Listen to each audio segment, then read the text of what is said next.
घोटी येथील जे मिल धारक व्यापारी आहे ते परराज्यातून तांदूळ आणता रिप्रोसेसिंगच्या नावाखाली ते आपल्या घोटी इगतपुरीच्या तांदळात मिक्स करून आणि घोटी इगतपुरीच्या बॅगमध्ये भरून आणि ते लोक देशभर घोटी इगतपुरीचं म्हणून विकता.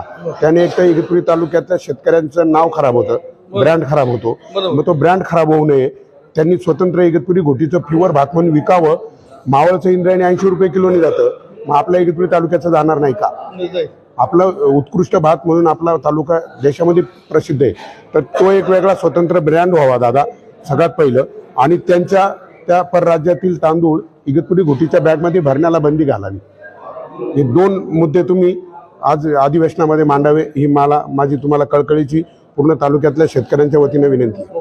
त्या ठिकाणी मोठ्या प्रमाणात शेतकऱ्याची बदनामी होते. जर पुढे कालांतराने जर बदनामी झाली तर शेतकऱ्याला तांदळाला भाव मिळणार नाही. म्हणजे हे व्यापारी त्यांचा नफा वाढवायला जो दर्जा कमी करता आपल्या भाताचा, तो दर्जा कमी नाही झाला पाहिजे. या बाबतीमध्ये 100% मी आज सुद्धा आज अधिवेशनामध्ये तुम्ही हा मुद्दा घ्या. अधिवेशनामध्ये मला आता माझा विषय आहे त्याच्यामध्ये मी विषय 100% लावणार आहे. सीएम कृषी मंत्री विरोधी पक्ष नेता ध्वज चौघाले पत्र तयार करू आणि अध्यक्ष विधानसभा अध्यक्षाला विनंती करणार हा पूर्ण